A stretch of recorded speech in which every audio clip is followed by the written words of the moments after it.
Le péché se cache facilement sous le feu de l'épreuve et de l'affliction. Dans les périodes prospères ou de grandes réussites, même les personnes qui sont méchantes paraissent gentilles et généreuses. Mais au moment de l'épreuve et de l'affliction, vous êtes souvent surpris en disant « Oh, donc cette personne était comme ça. Oh, je ne m'attendais pas à une telle réaction. » Et vous restez béat, étonné. Qu'est-ce qui se passe? Parce que quand tout va bien, c'est bon. Quand tout va mal, c'est aussi bon, normalement. Mais, 3 points de suspension.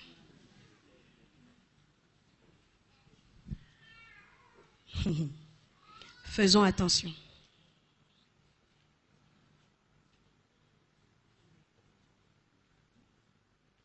Faisons attention. Quand on dit que vous êtes quelqu'un de grand, c'est que vous avez la capacité à dominer les événements. Lorsqu'on parle des événements, très souvent, les gens pensent uniquement à un décès. Les gens pensent, par exemple, à une gifle reçue quelque part. Les gens pensent à une Bastille bien encaissée. Les gens pensent à une tricherie à un niveau.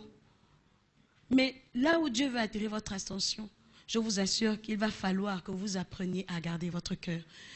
Vous savez, la royauté, ce n'est pas donné à n'importe qui. Et je vous assure que pour diriger un pays, pour diriger une administration, pour diriger des hommes, il va falloir avoir un cœur aguerri. Vous ne pouvez pas être chef si vous n'êtes pas capable d'avoir un cœur aguerri. Nous prenons un peu l'exemple. Les ministres de notre pays, il n'y a pas des gens qui souffrent comme en matière de critique, de médisance, de calomnie. Pire encore, notre président. Mais s'il fallait qu'il réagisse, que deviendrons-nous? Jésus, en venant sur la croix, on lui a arraché sa barbe. On lui a craché dessus. On l'a fouetté pour quelque chose qu'il n'avait pas commis. Si Jésus aurait réagi, où serions-nous aujourd'hui? N'a-t-il pas été offensé? Sur la croix même, on lui dit, si tu es le Fils de Dieu, descends. Mais il était conscient qu'en étant sur cette croix, c'était pour cette personne qui était en train de l'insulter. Quand il portait la croix et que les gens l'insultaient en marchant, vous pensez qu'il ne pouvait pas lâcher cette croix et dire, va débrouillez-vous. Mais il n'a pas fait. Jésus a été offensé, mais il a fait une chose, il a refusé de se laisser offenser. Sinon, il n'aurait pas accompli la raison pour laquelle il a été suscité pour le monde.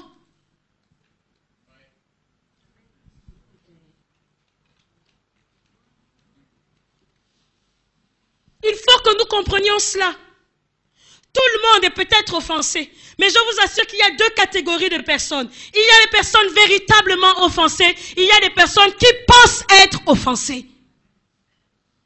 Mais dans tous les cas, il y a un problème. C'est que ces personnes ont la même attitude.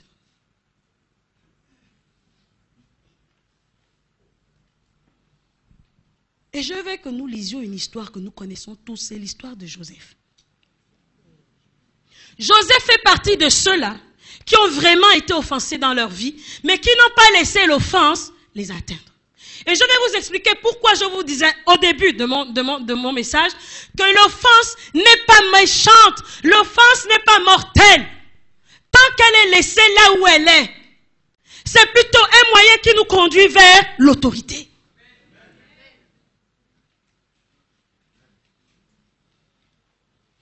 Joseph était le 11e fils de Jacob. Il était le préféré au point où son père l'a distingué des autres avec sa tenue bigarrée. C'est-à-dire la tunique à multiples couleurs. Genèse 37, 3, 5. Ses frères virent que leur père l'aimait plus que tous. Ils le prirent en haine et ils ne pouvaient plus lui parler avec amitié. Alors Joseph eut un songe et il le raconta à ses frères qui le haïrent encore davantage. Nous connaissons cette histoire. Joseph se fait aimer par son père parce qu'il a été conçu dans la vieillesse et aussi parce qu'il a été conçu de la femme aimée. Et les autres ont été laissés pour compte. Et en voyant l'attitude du père, ils ont commencé à haïr leur frère. Ils ont commencé à ne plus l'aimer comme il se devait. Et alors, ils ont décidé, un beau jour, au fil des temps, de concevoir quelque chose parce qu'ils en avaient marre de leur frère. Vu que les 2 songes qu'il leur a racontés leur démontraient à suffisance qu'ils se soumettraient tôt ou tard à l'autorité de Joseph. Ça encore, c'était la pire des choses. Alors, qu'est-ce qui se passe? Un jour, Jacob envoie son fils vers ses frères pour voir comment ils se portaient et leur apporter un peu d'eau. Il arrive vers ses frères et ses frères l'aperçoivent de loin. Et ils décident de le jeter dans la citerne, de le tuer en fait, parce qu'ils en avaient marre. Ils ne voulaient plus entendre des songes de la part de Joseph, mais en plus, ils le haïssaient pour le fait qu'il était le préféré de leur père. Ils le prennent, ils le mettent dans la citerne, et en fait, ils devaient le tuer. Mais je crois que l'aîné a dit, ne le tuons pas. Il dit, que gagnerons-nous à tuer notre frère et à cacher son sang? Genèse 37, 26 à 28. Venez, vendons-le aux Ismaélites et ne mettons pas la main sur lui, car il est notre frère, notre chair. Et les frères l'écoutèrent. Verset 28. Au passage des marchands madianites, ils le retirèrent et ils firent remonter Joseph hors de la citerne et ils le vendirent pour 20 cycles d'argent. Et les Ismaélites l'emmenèrent en Égypte. Voilà un fait. Vous êtes dans une famille. Et comme apparemment vous semblez être le plus apprécié, vos frères décident de compléter contre vous. Et à l'exemple de Joseph, il décide de vous vendre. Vous savez, à cette époque, être esclave n'était pas donné. Quand tu étais esclave, tu étais esclave pour toujours. Surtout chez les Égyptiens. Eux, ils ne jouent pas avec la traite des esclaves. Et d'ailleurs, ce sont les premiers déjà presque qui ont développé la traite des esclaves en Afrique. Aujourd'hui, on accuse les Blancs, mais les Africains sont d'abord les premiers, avec les Portugais. Ensuite viennent les Français et les Américains. Ils décident de le vendre. À ce moment précis, Joseph est vendu. Joseph perd un nom. Il n'est plus le fils de Jacob. Nous, aujourd'hui, on s'appelle X. On perd notre nom. 2. Joseph perd un héritage parce qu'il ne sera plus jamais héritier de son père. 3. Joseph perd une identité. Parce qu'en devenant esclave, il ne sera son nom sera fonction du maître chez qui il sera vendu. Donc il n'a plus d'identité, il n'a plus de personnalité. C'est comme des personnes qui naissent sous X, à qui on dit tu n'as plus de père, plus de mère. Ils cherchent où se retrouver. C'est pourquoi ce genre de personne a souvent des complexes. Et c'est le même problème qui se passe avec Joseph. Joseph perd tout. Il n'a plus de famille, il n'a plus rien, c'est un vagabond. Votre famille vous rend vagabond. Pour certains, vous êtes rendus vagabond. Ça se fait même dans le domaine même de la sorcellerie, où on fait de vous un esclave, vous occupez de tout le monde, vous ne faites jamais rien pour vous-même. Et ça rentre même dans le concept de l'aîné. Parce que c'est une forme d'esclavage en Afrique. Parce que tu es l'aîné, tu dois t'occuper de tout le monde, au point où tu sacrifies ta propre vie, et ton destin, tu ne l'accomplis pas. Alors on vous vend en esclavage. Et peu de temps après, vous vous sacrifiez pour les autres. Vous donnez de votre argent, vous hypothéquez tout pour que vos frères et vos sœurs réussissent à l'école. Joseph est vendu. Il est vendu à Potiphar. Et il va dans un endroit où il sait qu'il ne reviendra jamais. Selon la logique humaine. Il est fini. Et qu'un jour, même s'il arrivait qu'il se mariait pour avoir des jours heureux, sa femme serait esclave. Et ses enfants esclaves et les enfants de ses enfants esclaves. Il allait susciter une génération d'esclaves. Et non de roi. Vous pensez que ça, il ne réfléchissait pas? Vous pensez qu'il n'avait pas de raison d'être offensé? Vous pensez qu'il n'avait pas de raison de se mettre en colère? Il venait de tout perdre. Il n'était plus quelqu'un. Comme l'expression ivoirienne dit, il est devenu un ça fait rien.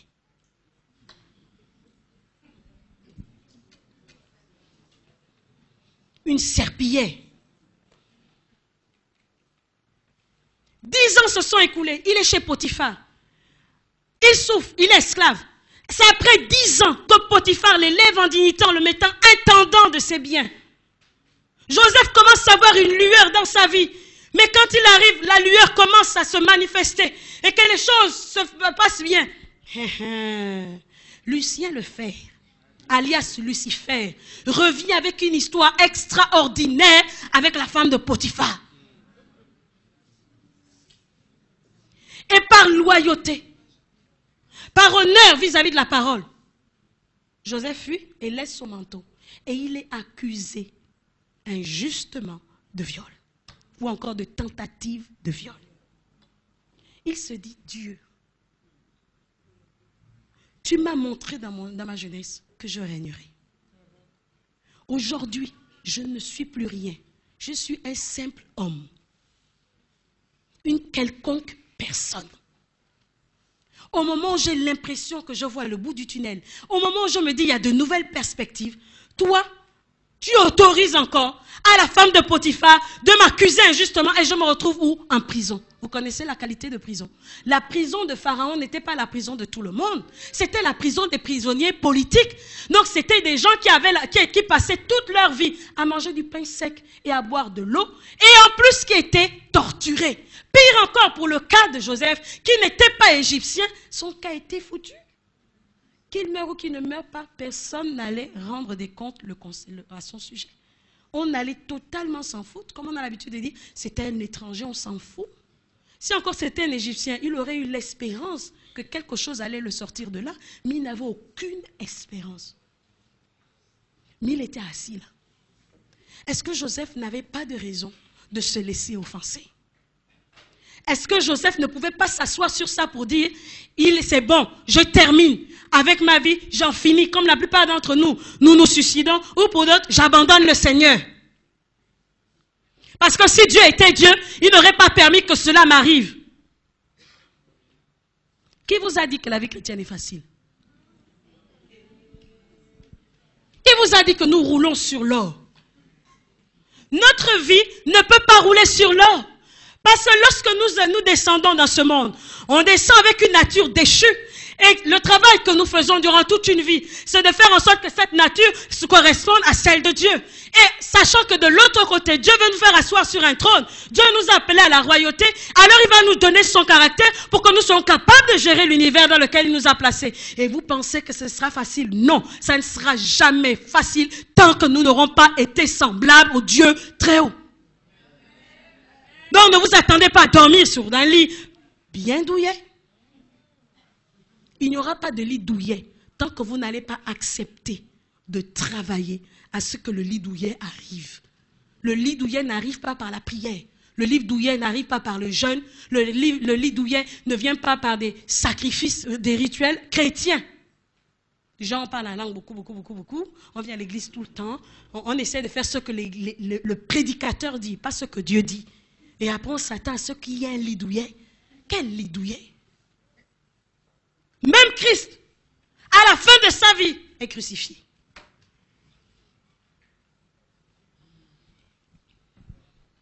Joseph est descendu. Joseph a été vendu.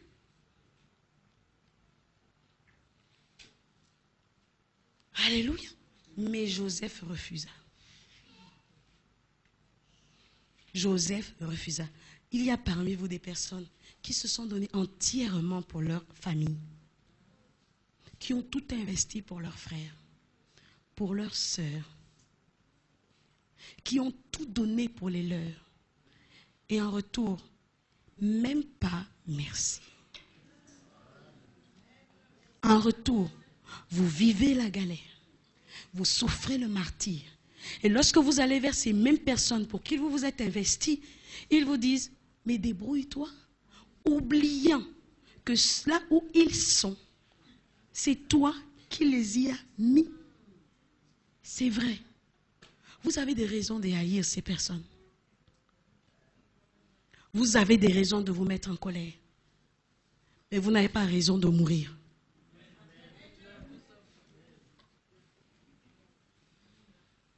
Combien aujourd'hui se disent, Dieu, si Dieu était Dieu, il n'aurait pas permis ça.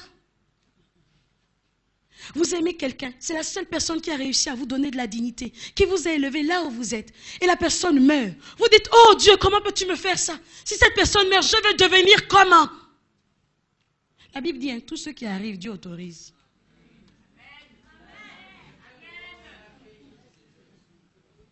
Si Dieu autorise que cette personne parte, c'est parce que Dieu savait qu'il n'était plus pour vous Dieu. Et que la personne qui est partie était devenue Dieu pour vous. Dieu ne donne pas sa gloire aux hommes.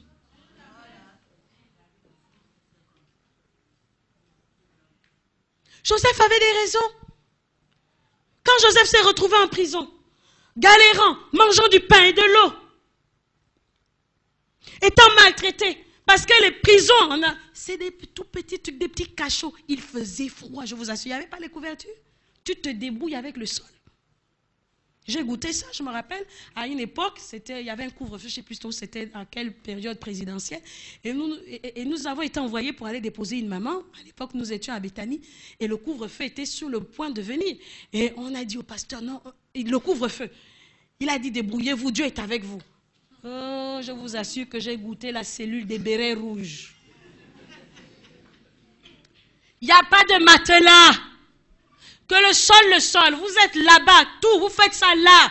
On a fait rentrer un prisonnier aussi qui avait été chopé. Il a tout fait là, il était peinté, vous imaginez? La seule chose qui était bien, c'est que la cellule était dans le noir. Et on avait juste un petit cadre comme ça pour respirer. Pas de fenêtre, juste un petit cadre comme ça. Et on dit ça vous apprendra, vous n'avez pas respecté le couvre-feu. On a crié à l'Éternel. Je sais ce que c'est. Et je peux imaginer ce que Joseph a goûté en prison des années durant. Parce que nous, on n'a fait qu'une nuit. Quand on est sorti de là, non, je vous assure qu'on s'est très bien lavé et relavé et frotté. Parce que vous imaginez la crasse. Parce qu'on n'était pas les premiers à être venus là. Donc même là où on était, même si ça semblait sec, c'est sûr, c'est sûr, c'est sûr. Obligé de se faire l'onction d'huile pour dire, Seigneur, quelle que soit l'infection qui s'est retrouvée là. Eh bien, vous êtes assis, imaginez. Parce que vous ne pouvez pas rester debout toute une nuit. Imaginez. Mais Dieu a quand même fait grâce. Au milieu de la nuit, le capitaine est venu et a dit, bon, à cause de cette femme de nom et matelas. Mais j'étais d'abord assise. Donc j'ai quand même goûté. Il a été vendu. Joseph pouvait pleurer. Mais vous savez ce que j'ai apprécié dans l'histoire de Joseph, c'est qu'en fait, Joseph n'a pas permis que cela touche son cœur. Joseph n'a jamais levé la voix contre Potiphar. On n'a jamais rien dit de négatif sur la vie de Joseph en dépit de tout ce qu'il a souffert. Pourtant, il a aidé des personnes qui étaient avec lui en prison, qui sont parties, qui l'ont oublié. L'autre est mort, l'autre l'a oublié. Mais il ne savait pas que tout ça, c'était les plans de Dieu. Vous savez, Dieu permet l'offense dans notre vie pour nous conduire quelque part. Dieu permet l'offense dans notre vie pour former notre caractère. On ne peut pas régner sur les gens si on est susceptible. On ne peut pas régner sur les gens si on est sensible aux critiques. On ne peut pas régner sur les gens si quand on nous dit A, I, B, et puis on commence à pleurer, on commence à se morfondre, on ne pourra jamais réussir. Peu importe l'endroit où on veut aller, peu importe le rêve dans lequel nous voulons rentrer, il y aura toujours des personnes pour nous mettre à rude épreuve. Même lorsqu'on se marie, Paul le dit, il y aura des tribulations dans la chair. Mais pourquoi? En vue de quoi? En vue de la formation à notre caractère. Vous ne savez pas où Dieu vous conduit. Vous ne savez pas sur quel trône Dieu veut vous placer. Vous ne savez pas quelle est la promotion que Dieu vous donne. Mais si, pour un oui ou pour un non, vous êtes par terre et vous réagissez, vous n'êtes pas capable de régner. Vous savez ce que Dieu entend de lui dans les rues? Dieu, que nous aimons là. Vous savez ce qu'il entend de lui dans les rues? Vous savez ce qu'on dit de lui? Mais il est Dieu. Il est capable de dire, j'en finis avec toi vite fait et bien fait.